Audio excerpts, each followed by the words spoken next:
Hola y bienvenidos a este análisis a fondo.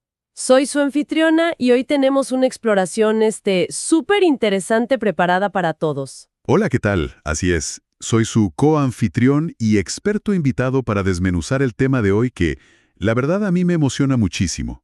Totalmente.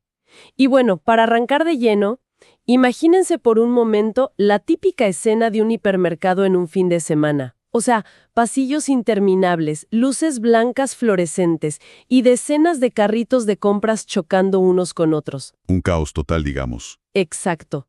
Y justo en el centro de todo ese caos hay una montaña gigante de cajas del cereal más popular, con un letrero enorme de oferta. Y ahí tienes a toda la multitud, empujándose y compitiendo febrilmente por llevarse el mismo producto masivo que todos los demás. O sea, una verdadera batalla campal por consumir lo ordinario, ¿no? Es la demostración perfecta del frenesí del mercado masivo. Sí, tal cual. Pero, mientras pasa todo ese ruido en el pasillo central, pensemos que allá al fondo del lugar existe una puerta pequeña, casi invisible. Y si alguien la abre, entra a un espacio súper tranquilo, con una iluminación impecable, donde está precisamente ese ingrediente rarísimo que llevaban meses buscando sin éxito. Sin filas, sin empujones. Exactamente. Solo el producto perfecto esperando ser descubierto. Y esa imagen, creo que captura muy bien la diferencia entre pelear a muerte por centavos en el promedio o descubrir la ventaja estratégica de lo específico. Que es el contraste entre el ruido de los grandes éxitos masivos y, pues, la rentabilidad oculta de los nichos comerciales. Y ese es nuestro objetivo en la exploración de hoy. Vamos a analizar una idea de negocios fascinante del libro La cola larga, o The Long Tail, de Chris Anderson. Queremos entender este gran debate sobre qué deja más dinero, si vender menos volumen de muchas cosas o muchísimo volumen de muy pocas cosas. Que es el debate clave hoy en día para cualquier estrategia comercial. Claro, y la misión es ver cómo este concepto, que parece solo para gigantes tecnológicos, esconde secretos vitales para cualquier persona interesada en los negocios, desde las grandes plataformas hasta, digamos, la pequeña cafetería de la esquina. Totalmente. Y, a ver, para entender la magnitud de este cambio, creo que es súper útil dar un poco de contexto histórico. Chris Anderson era el editor de la revista Wired. Sí. Entonces él tenía una visión privilegiada de cómo se estaba comportando el mundo digital en sus inicios. Y al revisar los datos de ventas de empresas pioneras como Amazon y Netflix, pues notó una anomalía fascinante. Algo que rompía las reglas, ¿verdad? Por completo. Durante más de un siglo, la industria operaba bajo la tiranía del éxito masivo.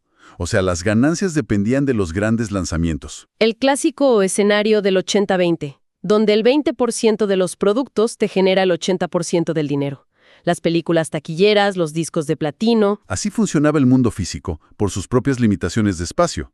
Pero los datos digitales de Amazon contaban otra historia. Anderson descubrió que, ahí en los servidores, había una cantidad monumental de productos prácticamente desconocidos. Libros académicos, documentales súper oscuros. Exacto. Productos que, si los ves de forma individual, vendían quizás 1 o 2 copias al mes. Casi nada. Claro, migajas. Pero el gran descubrimiento fue que, al sumar todas esas ventas minúsculas de millones de productos diferentes, el volumen total de ganancias igualaba e incluso superaba a las ventas de los éxitos masivos del momento. ¡Wow! Es como si la suma de todos esos supuestos fracasos comerciales formara un gigante oculto a simple vista. ¿Tal cual? Bueno, vamos a desempacar esto, porque hay que desmitificar la idea de que esto solo aplica si tienes presupuestos infinitos. El reto aquí es demostrar cómo este cambio en el consumidor afecta a todos los niveles, físico y digital. Y es que la respuesta automática de muchos analistas es desestimarlo. Dicen, bueno, Amazon domina esto porque tienen servidores gigantes en lugar de estanterías en un centro comercial. No. Sí, claro, la ilusión de que todo se basa en la escala. Exacto.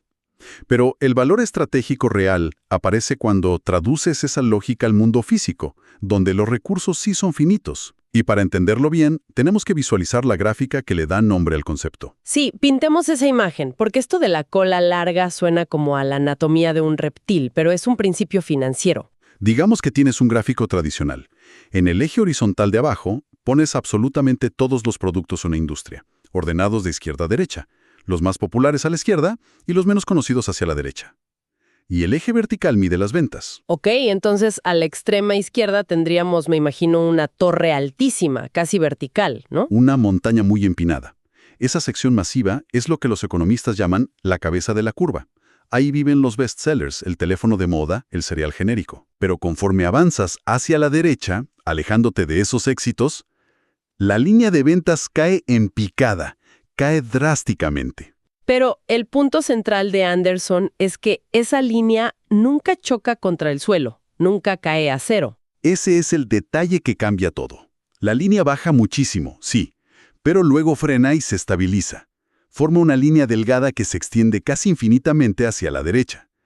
Esa línea enorme de productos que venden 1 o 2 unidades es la famosa cola larga. Y ahí es donde está el mercado desatendido. Exactamente, un mercado con un potencial económico colosal. A ver, aquí tengo que meter un contraargumento, porque la teoría suena impecable en papel, y en lo digital tiene sentido. Una plataforma no paga miles de dólares de renta por guardar un archivo de audio, así que pueden acaparar toda la cola larga. Su costo logístico es cero, claro. Pero en un negocio físico, el espacio es carísimo. La renta te come vivo. Entonces, ¿cómo justificas tener un inventario que casi nadie compra acumulando polvo en un estante? Es una objeción incuestionable. Y ahí es donde casi todos los análisis superficiales fracasan. El error es intentar aplicar esto al mundo físico tratando de replicar el modelo de Amazon. O sea, no se trata de tener un inventario infinito en tu local. Porque quebrarías en el primer mes tratando de abarcar todo. De manera inevitable. La adaptación exitosa exige algo diametralmente opuesto. Tienes que abandonar por completo la cabeza de la curva. Renunciar a la pelea por los éxitos masivos. Salirte de esa guerra. Exacto. Y el movimiento maestro es instalarte exclusivamente en un punto muy estrecho de esa cola larga. Una hiperespecialización tan radical que las grandes industrias la consideran estadísticamente irrelevante. O sea, retirarte de la batalla por el trozo grande del pastel para dominar un pastel completamente distinto tú solo. Tal cual. Y eso nos lleva directamente a la calle, a los negocios físicos. Porque hay que entender qué pasa en la cabeza del consumidor actual. Lo fascinante aquí es que este modelo funciona porque la psicología del consumidor mutó. Antes, la gente consumía por resignación. Si querías música y la tienda solo tenía 40 discos comerciales, pues comprabas uno de esos. Te conformabas con lo genérico porque buscar una alternativa era carísimo o imposible. Pero esa barrera de información ya no existe. El consumidor hoy sabe que el producto exacto que quiere sí existe en algún lado. Su tolerancia a frustrarse con opciones mediocres es nula. Claro. Atraer a cualquiera que pase caminando. Es convertirte en el destino de un cliente súper específico que tiene dinero y está frustrado con el mercado masivo. A ver, pidamos ejemplos para aterrizarlo, porque las fuentes hablan de la industria gastronómica y me parece genial. Imagínate una calle principal en una ciudad. Vas a ver 50 taquerías peleando a muerte en 3 cuadras, todas vendiendo los mismos tacos al pastor o de bistec. Están atrapadas en la cima de la montaña peleando por el mercado masivo. Sí, y el único diferenciador termina siendo bajar los precios o dar porciones más grandes. Pero el material contrasta esto con alguien que abre un restaurante exclusivamente de comida regional de Oaxaca. Solo mole negro, tasajo, chapulines. Exacto. Ingredientes que la mayoría de la gente ni conoce. Y a simple vista parece un suicidio financiero. Están descartando al 99% de la gente que pasa por la calle. Desde la visión masiva, es una locura. Pero la psicología del nicho cambia las reglas. Pelear en el masivo es lanzar una red en un océano lleno de otros pescadores idénticos. Tienes que gastar muchísimo en publicidad para convencer a la gente. Un océano rojo donde todos sangran sus márgenes de ganancia. Sí, pero en el nicho el cliente ya te está buscando. El operador de nicho no gasta en educar al cliente. El oaxaqueño nostálgico o el turista culinario ya tienen el deseo en la mente. Solo tienes que ser visible para ellos. Es un cliente que quiere ser encontrado. Pero bueno, una vez que sabes que el cliente existe, surge la duda de la viabilidad financiera. O sea, ¿vale la pena el esfuerzo operativo para tan poquita gente? Esa es la gran pregunta. Y aquí es donde se pone muy interesante. Porque la intuición te dice que menos clientes es igual a la bancarrota. Pero los estudios que revisamos muestran esto que llaman la economía del sufrimiento del consumidor. Sí, sectores donde las marcas abandonan a ciertos grupos demográficos. Exacto. como la ropa o el calzado. Todo se fabrica para un promedio estadístico ideal. Pero si alguien necesita ropa de tallas grandes que además tenga buen diseño, o alguien calza del número 31, sufre una barbaridad. Su experiencia de compra es ir de tienda en tienda recibiendo un no por respuesta. Años de frustración acumulada. Y otro ejemplo buenísimo del material es el de las mascotas. Hoy las mascotas lo ilustran perfecto. Tiene cientos de veterinarias en la ciudad, pero todas atienden al promedio. Pasillos enteros dedicados a perros y gatos. Otra vez la cabeza de la curva. La guerra de precios por las mismas croquetas genéricas. Exacto. Pero la persona que tiene una iguana, un conejo o un pez de agua salada súper delicado, está completamente sola. Tiene que importar cosas carísimas o buscar ayuda en foros. Y el mecanismo financiero brutal se activa justo cuando ese dueño de la iguana o la persona que calza del 31 entra a un negocio diseñado exclusivamente para resolver su problema. La metamorfosis comercial ahí es radical. Porque ese cliente, después de sufrir tanto, ya no es sensible al precio. Claro. En el mercado masivo, la gente busca el descuento.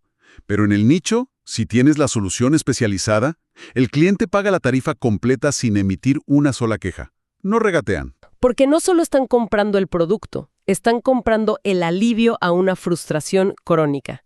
Y por eso los negocios de nicho tienen márgenes de ganancia tan grandes.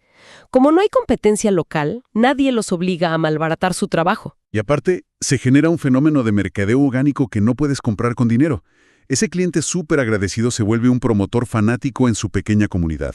Te recomiendan por pura gratitud. Sí, clientes dispuestos a pagar más y publicidad gratuita de boca en boca. Suena al negocio perfecto. Pero voy a jugar un poco al abogado del diablo aquí, porque hay que frenar el optimismo un momento.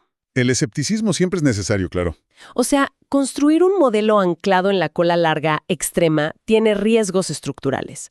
Depender de un segmento tan pequeño es súper arriesgado. Si cambia una tendencia, o si la comunidad de tu nicho se muda, o si entra un solo competidor directo con más dinero, te quedas en la calle de un día para otro. Estás totalmente expuesto. Y es una preocupación súper válida.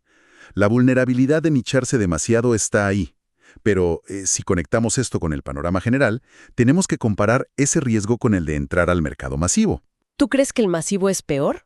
Estadísticamente, sí. Meter tu capital para abrir otro negocio genérico en una avenida saturada te da una falsa seguridad psicológica porque es algo ya comprobado. Pero vas a pelear contra 20 negocios idénticos que ya tienen clientes cautivos y proveedores más baratos. El riesgo de fracasar por ser invisible. Exacto. Fracasar por irrelevancia destruye mucho más capital. En el nicho, el riesgo existe, pero si llegas primero, construyes una relación de autoridad.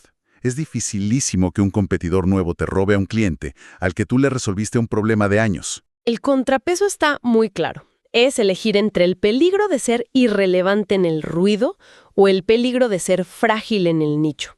Y esto conecta perfecto con lo que mencionan las fuentes sobre el libro The Lean Startup. Que es clave para mitigar ese riesgo, sí. Porque la defensa no es la intuición ciega. Muchos negocios de nicho fracasan porque la persona cree que su pasatiempo rarísimo lo comparten miles de vecinos. Y no es cierto. Ese es un error cognitivo clásico. Gastan los ahorros de su vida, firman rentas a 5 años, compran maquinaria carísima para darse cuenta de que su mercado eran 3 tipos en un foro de Facebook. Un desastre financiero. Y ahí entra The Lean Startup con el producto mínimo viable. No lanzas en grande, haces una prueba pequeñita y barata para ver si la gente realmente te saca la tarjeta para pagar por esa solución. Validar antes de invertir. Históricamente, las grandes mentes comerciales ignoraban estos nichos por la tiranía del espacio físico. Sus estantes tenían que tener lo que rotara más rápido para pagar la renta. Y hoy esa barrera ya no existe gracias a la tecnología y las redes. Es una barrera puramente mental. Es más fácil copiar al vecino que investigar qué comunidad está desatendida. Entonces, ¿qué significa todo esto para quienes nos sintonizan hoy?